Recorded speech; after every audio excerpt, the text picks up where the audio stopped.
Kuku Raadios välja öeldud seisukohad ei pea ühtima Kuku Raadio seisukohtadega.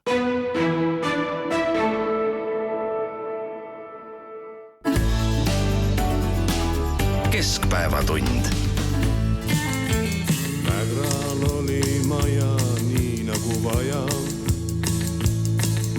See temalt võttis kogu tema aja. Juba tehti treppi, juba pandi voodrit. Mägra peres polnud ainsatki loodrit. Ei olnud mahti poes sabas seista.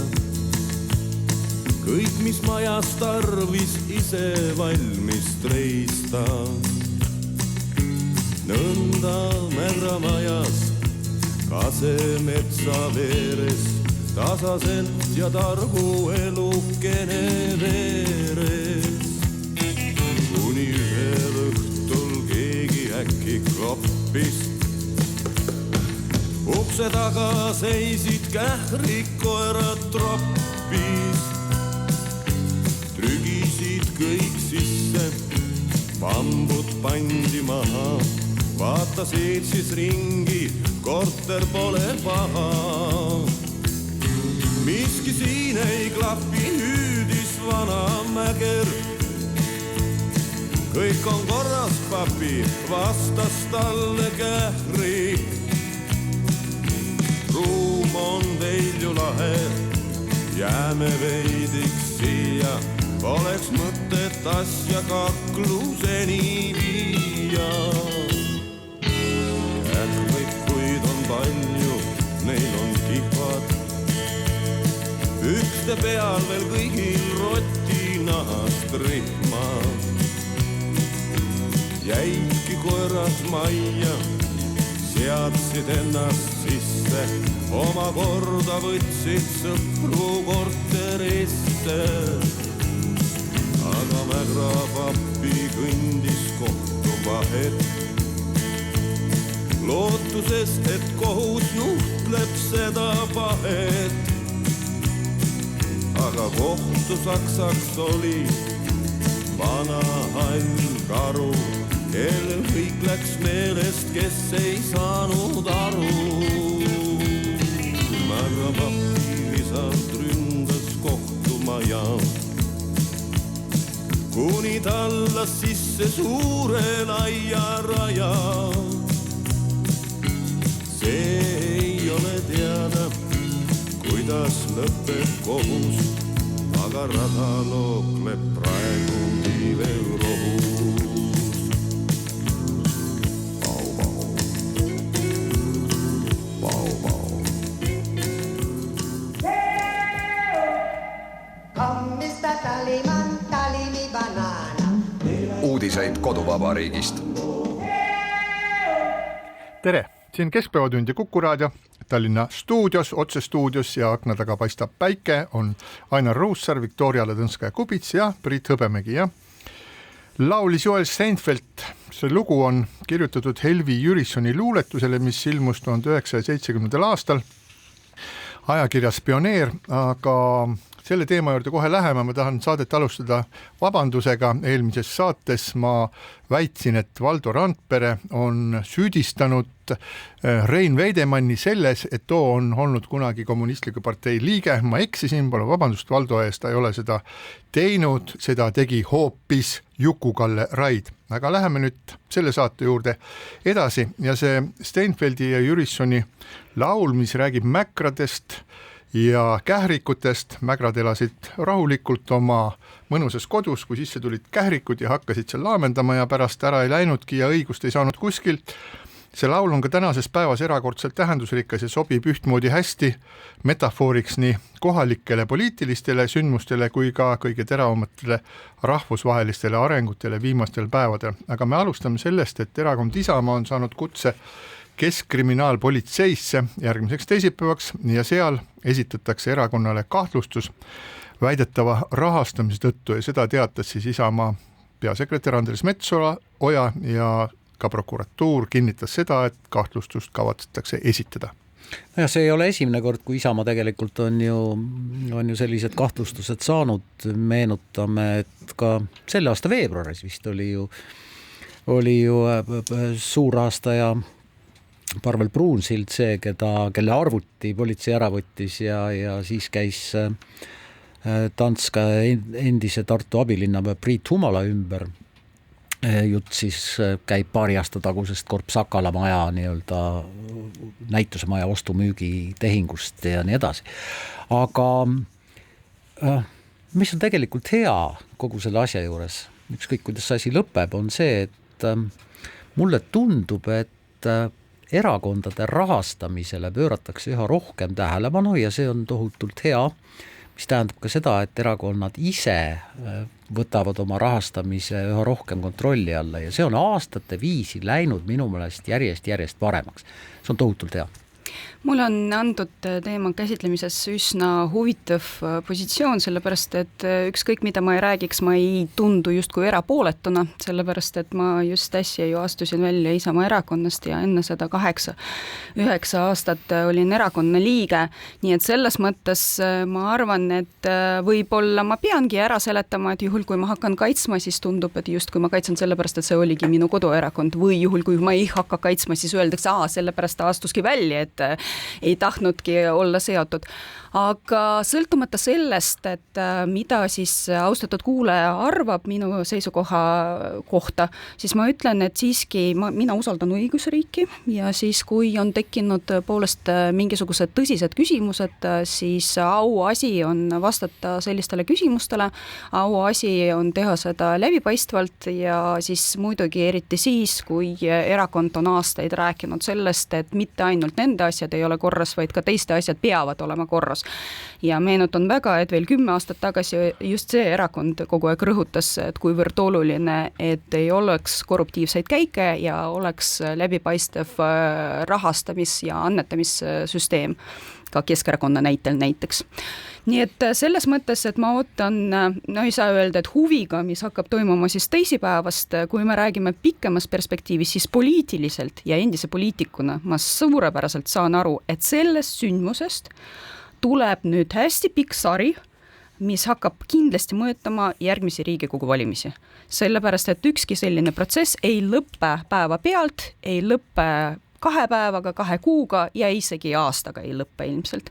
Nii et selles mõttes me näeme midagi, mis hakkab avalduma siis ka reitingus, mis hakkab mõjutama ka poliitilist maastikut ja mis kindlasti leiab mingisugust peegeldust ka järgmistes Riigikogu valimistes. No ja poliitikasse on see asi juba ju läinud ja Parvel Pruunsild on ju otseselt öelnud, et tegelikult on kogu selle asja taga praegu parempoolseid juhtiv Lavly Perling, siis riigi endine peaprokurör ja Isamaast päris suure käraga teatud seltskonnaga lahkunud ja uue erakonna loonud inimene, et tegelikult see on juba parteide vaheline võitlus ja täitsa suurel tasemel.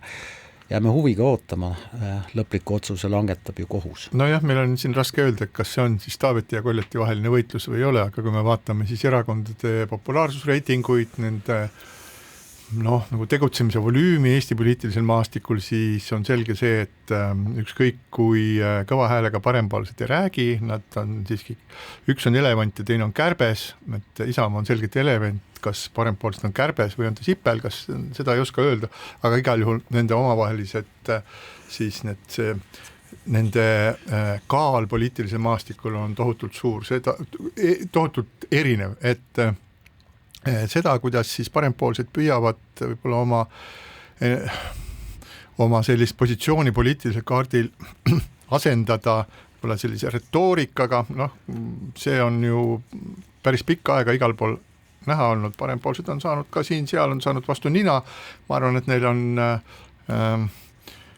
võib-olla ka põhjust mõnes asjas probleemid, seda me mäletame seda, kuidas Tartus enne kohalikke valimisi siis nende linnapea kandidaat oli Vahur Krafti, endine Eesti Panga president ja Vahur Kraftiga seoses siis kerkisid esile kõik need tema endised kunagisest elust pärit kas patud on palju öeldu, aga need probleemid, mis olid siis seotud VEB Fondiga ja VEB Fond on üks selline väga palju vastukaja leidnud, võib-olla see on nii keeruline teema, et seda polegi mõtet hakata lahti seletama, aga see, kuidas ühiskonnas väga erinevad seltskonnad suhtuvad VEB Fondi erinevat moodi, ühed ütlevad, et seda, et Eesti ettevõtjatelt võeti raha ära ja Eesti Panga presidendi, toonase presidendi ehk siis Vahur Krafti allkirjaga anti osa sellest rahast täiesti kahtlastele, jubedatele vene pättidele, ma seda sõna ei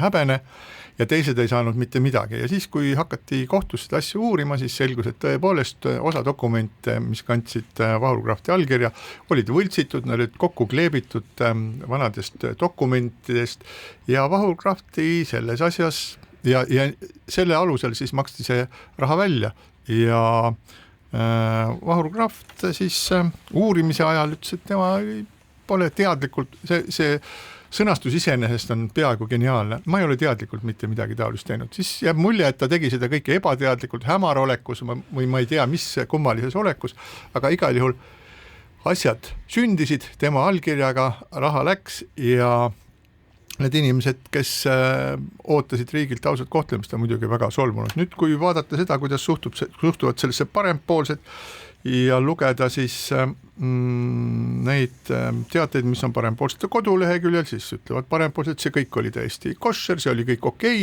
et nii pidigi olema, et keegi pole midagi valesti teinud. No jääme siin täiesti eriarvamusele.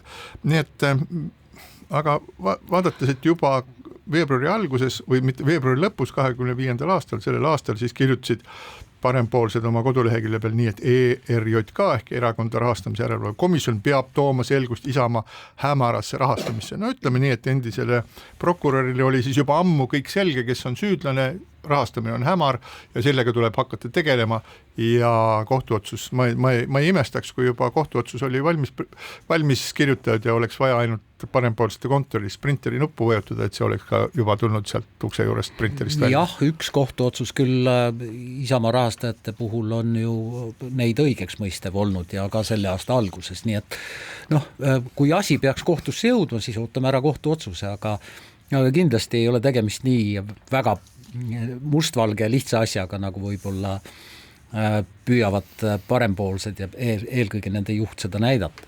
Mul on nii palju mõtteid seoses sellega, mis siis eelkõnejad on rääkinud. Esiteks, mis puudutab Tartu ja Tartu linnapea kandidaati, mis oli siis parempoolsete poolt siis pakutud valijatele, siis siin inimesena, endise ajakirjanikuna, kellel oli kunagi tehtud intervjuu Aleksandr Mattiga ja telefonvestlus temaga Äripäeva kasuks ja siis kes ütles mulle väga selgelt, et ma praegu tsiteerin, kuigi see tsitaat mulle ei meeldi, et see oli justkui see vabaduse hind, Eesti vabaduse hind, et mida siis toona kanti talle üle. Ja väga ülbelt öeldud, aga siiski minul on endiselt, sõltumata sellest, kui me ütleme siin, et VEB Fond on vana asi, endiselt on suur huvi rääkida seda asja selgeks ja endiselt oli suur huvi juhul, kui parempoolsetel oli julgus sellise Tartu linnapea kandidaadiga tulla välja, siis las ta läheb nii ERR-i eetrisse, ma ei saanud aru, miks teda ei lastud siis ERR-i linnapea kandidaatide ja Tartu linnapea kandidaatide debatti.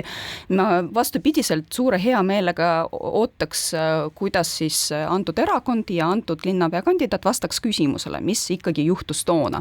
Selge see, et vana asi, aga ikkagi endiselt vajab klaarimist.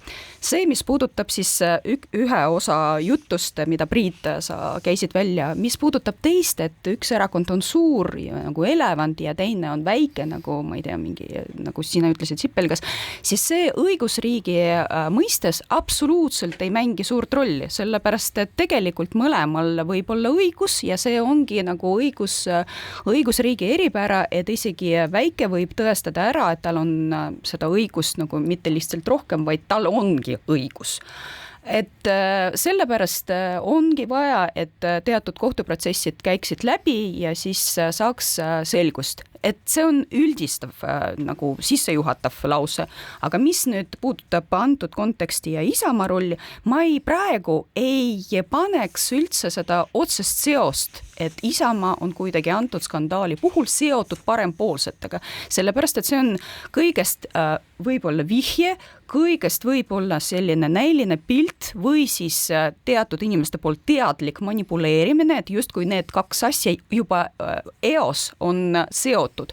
Tegelikult nad ei pea olema seotud, esiteks me ei tea veel seda, teiseks, et juhul, kui nad on seotud, siis see tuleb hiljem protsesside käigus ja selge see, et need mõlemad olid need mõlemad pooled, antud juhul pooled, kuigi mina neid pooleks nagu ei nimetaks veel, siiski nad olid ühes ja samas erakonnas ja võib-olla tänu sellele, et kunagi oli seal konflikt, sisevõitlus, tänu sellele sündis järjekordne erakond, kelle nimeks sai parempoolsed, siis tänu sellele, et kuna need võimaliku kriminaalasja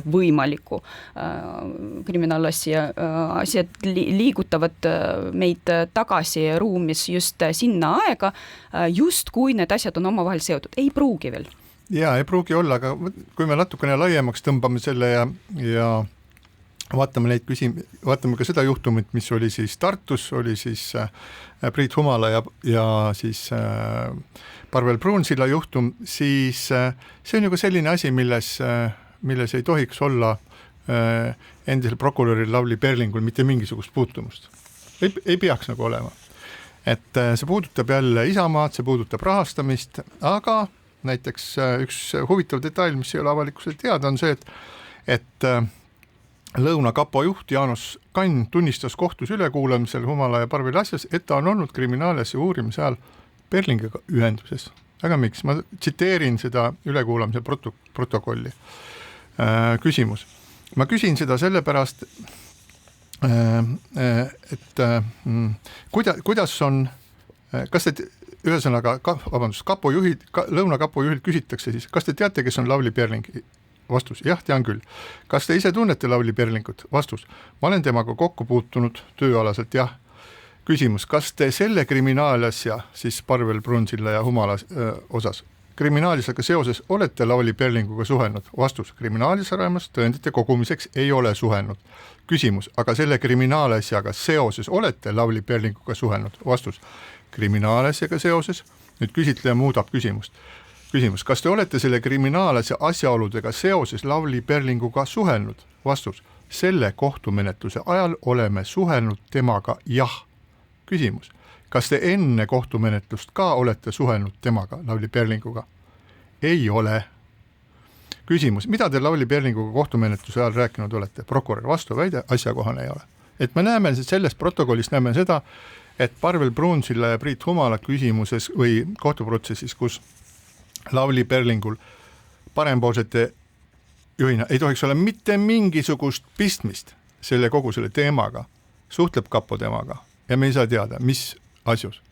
Ja teades seda ja lugedes seda protokolli, siis mulle tundub, et ka selles praeguses nagu olukorras kindlasti on parempoolsetel väga palju siis mängus ja üks asi on see, et kui me vaatame, et meie praegune Eesti sisepoliitika aina taas ja taas ehitatakse üles väga teravatele vastandumistele. Et Reformierakond otsib kellega teravalt vastanduda ja taas mängitakse seda mängu ja seda tehakse ka teisel tasandil. Et ka parempoolsetel on nii vähe võimalusi ennast kuidagi nagu pildile tõsta, kui vastandudes siis kõige suuremale.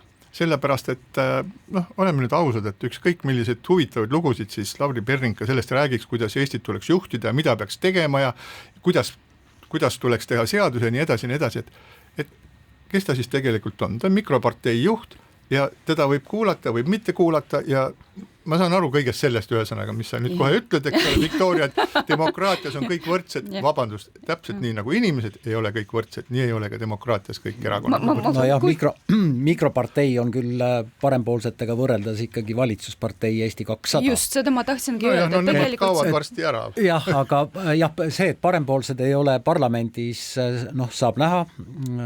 Ülejärgmise aasta märtsis on Riigikogu valimised ja nende tulemused, aga parempoolsete toetus, nii nagu Isamaa toetus on 2 aastat püsinud erakondade tipus kõigi küsitluste järgi, nii on parempoolsete toetus püsinud ka enam-vähem stabiilselt, ei ole kukkunud, ei ole tõusnud 8-10%. Nii et tegelikult selles mõttes, Priit, on sul õigus, et jah, mõeldes nüüd Riigikogule, siis nad peavad tõepoolest midagi tegema ja vastandumine on poliitikas tahes-tahtmata üks võimalusi ja EKRE poliitika on ju paljuski rajatud just nimelt sellele, et vastanduda.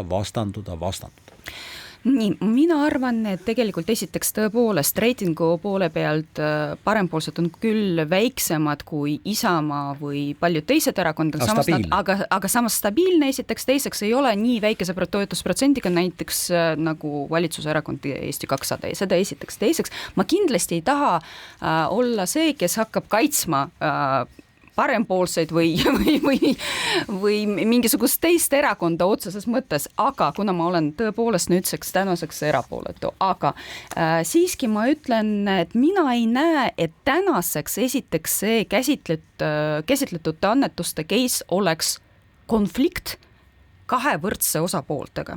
Ma ei näe selles niivõrd väga konflikti 2 osapooltega. Ma näen siin võimalikku kriminaalasja, kus on üks osapool, kes on Isamaa, ja siis Isamaa peab siis tõestama, et ta tegelikult on puhas. Ma näen seda olukorda niimoodi ja juhul, kui nad vastavad tõepoolselt kõikidele küsimustele, siis on nagu au ja uhkus ju. Tegelikult ei ole üldse siis probleemi. See, kes andis vihje ja kas ta on andnud vihje, me saame teada hiljem esiteks ja teiseks isegi juhul, kui keegi on andnud teatud vihjeid, siis tavaliselt, kui sa näed mingisugust kriminaalset olukorda, siis sa oled justkui kohustatud ka õigusriigis anda vihjeid, et midagi on ebaseaduslikult tehakse. Ja Isamaa puhul, teisipäeval ilmselt esitatakse kahtlustus, selle uurimise tegemist on kahtlustusega, selle uurimine võtab aega, aga palju rohkem vaadatakse Isamaa suunas, et kes on siis teie Tallinna linnapea kandidaat ja see on teema, mis täiesti õigustatult varjutab tegelikult kõik muud teemad, millel ei ole isegi mingisugust lahendust tähtaega ju näha. Ei ole tähtaega näha, ma selle eelmise teema otsa tahtsin veel seda öelda, et see Isamaa küsimus praegu on üks osa laiemast probleemide ringist ja see on see, et erakondade kas poliitiliselt või regulatsiooni poolest on siis erakondade rahastamise küsimused jäänud ajale jalgu. Et see on lõppkokkuvõttes, see on üks võib-olla kõige kõrgemale tasemele tõusnud kohtusse jõudnud küsimus praegu aga vaatame siis erakondade rahastamise järelevalvekomisjoni, et millega nemad praegu tegelevad. Et nad vähemasti 3 asja, mis on seal õhus, üks on siis Isamaa esimehe Urmas Reinsalu telesaade, mida me tegime Postimehes ja mille eest me talle tasusime korralikult ja mille kohta siis komisjon arvab, et see on ebaseaduslik toetus, siis on seal käsil juhtum, mis puudutab siis Riigikogu valimiste eelseid sihtasutuse Liberaalne kodanik ja Tarmo Jüriste poolt tehtud siis uuringuid, mida osad erakonnad said, teised jällegi ei saanud ja nüüd siis komisjon nõuab, et erakonnad peaksid tagasi maksma selle raha ja siis nõuab komisjon ka Jevgeni Ossinovskilt tagasi siis teatud summasid, et tema esines siis mingisuguse reklaami peal, kus spordiga seotud reklaami peal.